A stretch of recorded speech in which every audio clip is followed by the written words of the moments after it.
Good afternoon, everyone. It's a great pleasure to come and join you at this conference and to be part of, I know, a very distinguished lineup.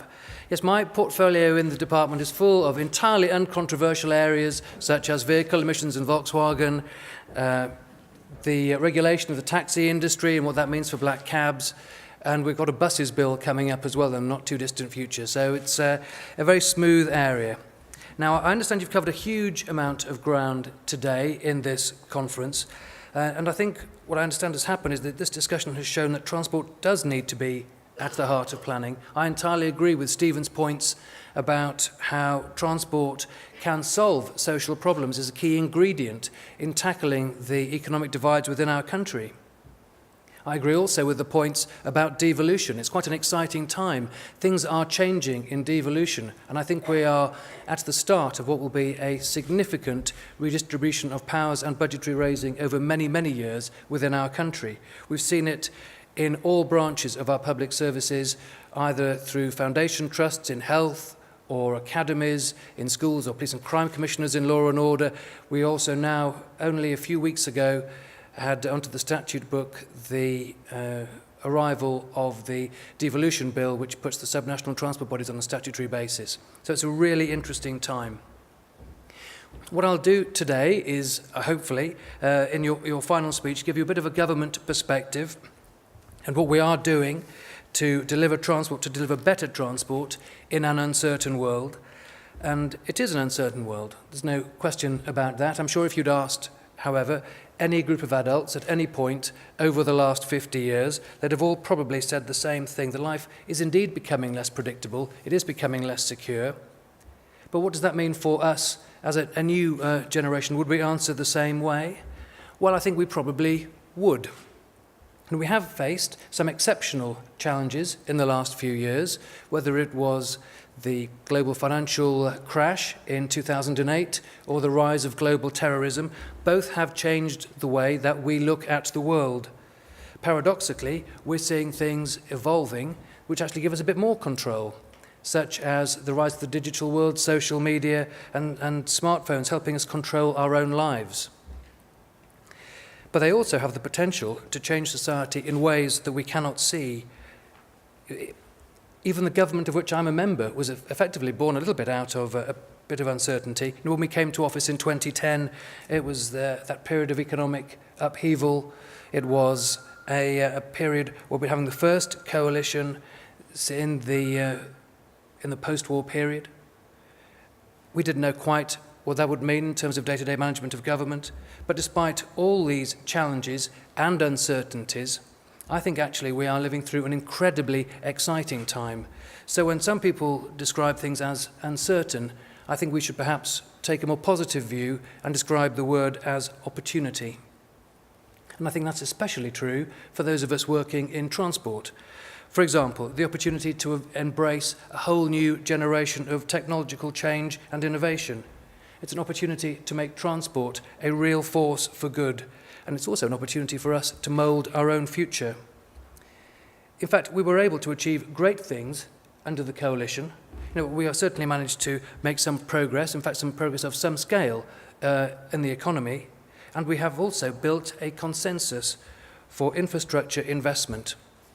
According to the latest Treasury report last year, Britain's future infrastructure investment programme is now valued at £411 billion.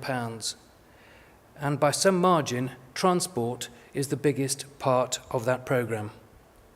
So in this Parliament, our job is to really get on with the delivery, crack on and make some of that happen.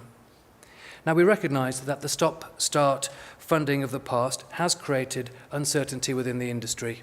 Stephen's points are completely true. But what we're trying to do is break out of it in a number of different ways. So we're trying to provide a sustained pipeline of transport investment that will create jobs, it will boost productivity, and it will make the country more economically secure for our future. This is one of the things that we can control. Wholehearted government commitment, predictable, fully committed funding, so we're all better placed to take advantage of the opportunities around us. Our ultimate goal is also predictable. I'm sure we can entirely agree that we want a transport network with increased capacity that supports growth, supports social progress, and helps reduce our carbon emissions. It changes the way that we will work and travel. This isn't just an aspiration or a priority. I think it is absolutely essential as people are travelling more, as we see economic growth, as we see population growth.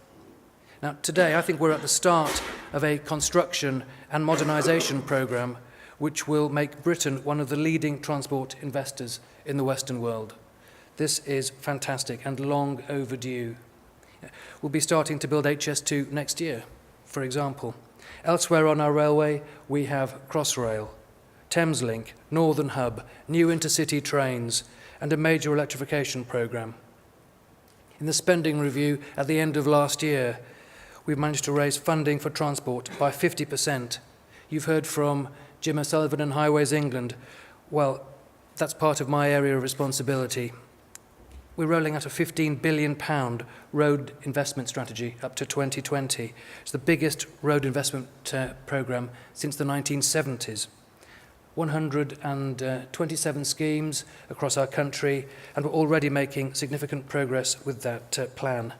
4 schemes are complete and fully open for traffic, 5 more have started, and smart motorways, which are part of the scheme, are reducing congestion, improving journey times, making more predictable journey times, and smoothing traffic flow. In fact, during the course of this Parliament, Highways England will deliver over 400 additional lane miles. And the long-term goal here is to have a fully linked smart motorway network corridor between Leeds, Manchester, Birmingham and London. But we are nevertheless in this period of technological change, and I'd like to talk a little bit about that. What about our future technology? Well, I have no doubt we are on the verge of a significant transport revolution. You know, after 120 years of dominance, there are signs that the internal combustion engine has now got a challenger. Sales of ultra-low emission vehicles are really starting to rocket. And there's a huge array of other technologies promising equally profound changes to the way we drive and the way we manage traffic. New fuels, new ways to fill potholes, new ideas to improve road safety. In February, we announced a £20 million budget to support 8 projects to help vehicles communicate with roadside infrastructure. These projects include new talking car technologies and are the first to be funded from the government's £100 million Intelligent Mobility Fund. The projects range from autonomous shuttles and pods, to vehicles carrying visually impaired passengers using advanced sensors and control systems. Trials to test driverless cars will be on the streets of our country, carried out in several locations, starting later this year. And we see already autonomous vehicles being used in Heathrow. We will see some trials starting in Greenwich this summer. It doesn't mean that every vehicle on our streets will be in this place in the near future. They won't. But the benefits are enormous for our country if we can be at the forefront of this. This is what the future of motoring looks like. We need to make sure that we get the benefits of it in our country, and we are not left with a motor industry manufacturing the products of the past. So let's be clear what the benefits are. Easier travel, tackling congestion, fewer accidents. We know that 9 out of 10 car crashes have an element of human error. What can we do if we can reduce that element of human error? Lower carbon emissions and pollution. These are very significant benefits. Our question is how we can try to bring those forward. We're bringing them forward via a package. I mentioned the £100 million Intelligent Mobility Fund, but actually there's a further element, and that is making sure that we have the most friendly regulatory environment so that people will do their automotive development work here and their testing work here. That's part of safeguarding our manufacturing base for the future. But it isn't just a question of vehicles. Roads, bridges and tunnels are all starting to join in this internet of things.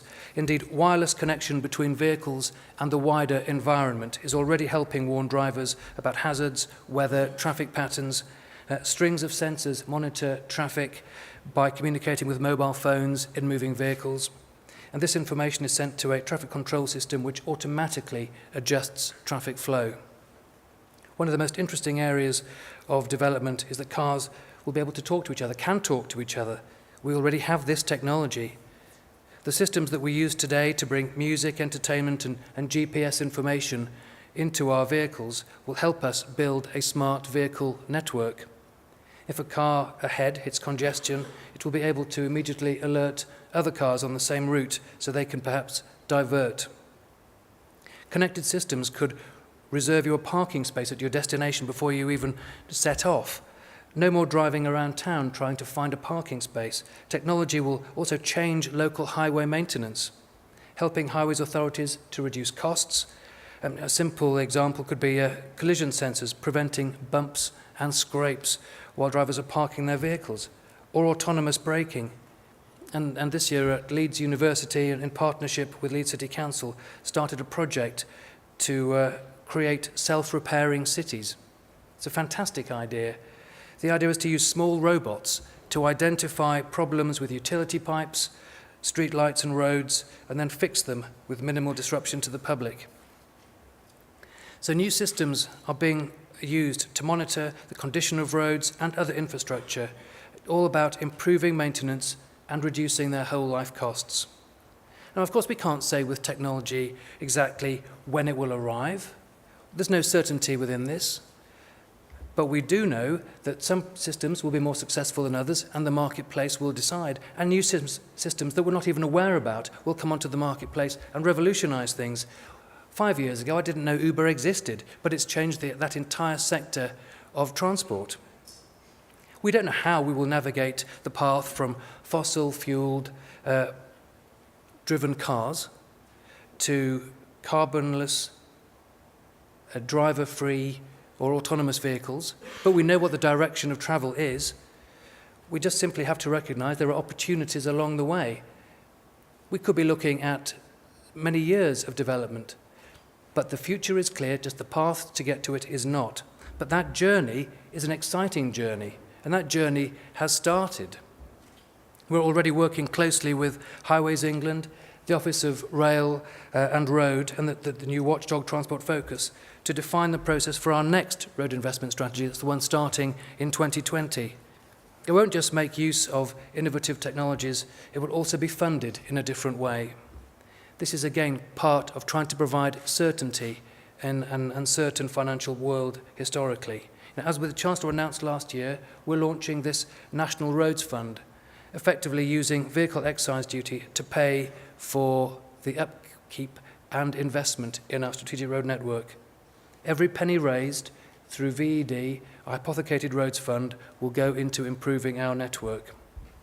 That, I think, will deliver the long-term certainty that industry has asked for. I think it actually presents Highways England with a huge opportunity. Not only do they have certainty from the spending review for this period, as announced last December, but they can see potentially 10 years ahead with clarity on budgets. They can see what our motives are. They will be able to take all of that through their supply chain, so people will be able to skill up and scale up. I was very pleased that the CIHT and the rest of the industry welcomed this announcement. I think actually many people found it rather surprising. The Civil Engineers Contractors Association, I have a quote from them. They said it was extremely good news for our sector because it goes a long way to ensure a secure future for the maintenance and upgrade of the English strategic roads network. Long-term funding reform is key to delivering infrastructure that's fit for the 21st century. Well, I couldn't agree more. Our funding models have helped provide the uncertainty and the infrastructure deficit that we have within our country. We're working with the industry to support resilience in other ways too. And we've talked about how we need to have skills in our sector. Well, there's no question about that. We have undertaken to achieve 30,000 road and rail apprenticeships, attracting and training thousands of engineers, designers, and construction professionals, basically expanding the supply chain to deliver the roads programme this country very badly needs. And it's not just in our sector that we'll be competing for talent. If you think about that £411 billion infrastructure, that whole budget, we've got, for the world of civils, rail electrification, HS2, And HS2 Phase 1 has more earth moving than the entire road investment strategy in aggregate. We're also looking at rail electrification in the biggest period of investment since the Victorian era. That isn't even considering new nuclear or flood defences or what other schemes might be developing, such as Crossrail 2. So the scale of what is happening is enormous, and we need to be ready for it, and skilling up and scaling up is a part of it. But you wouldn't skill up and scale up if you didn't have some certainty of investment. You would not risk finances when you are not sure you'll get a return on your investment. So these are a series of massive challenges. They're challenges for the industry, for you, and also for me. But it is by working in partnership that I think we can turn these uncertainties about the future into certainties. It is about providing long-term ring-fenced investment, managing a more efficient road network, and making sure that we put Britain at the forefront of technological innovation, making sure that we get the benefits of it, and we get them as soon as we possibly can. I think the opportunities are incredibly exciting, but we will not be able to grasp these opportunities unless we grasp them together. And that, I think, is where I want to take this department and this whole sector, a partnership approach to deliver a better transport network for all of us. And that is really very exciting and very motivating. And I hope that is a positive thought for the end of your conference. And thank you very much for inviting me to come to it today.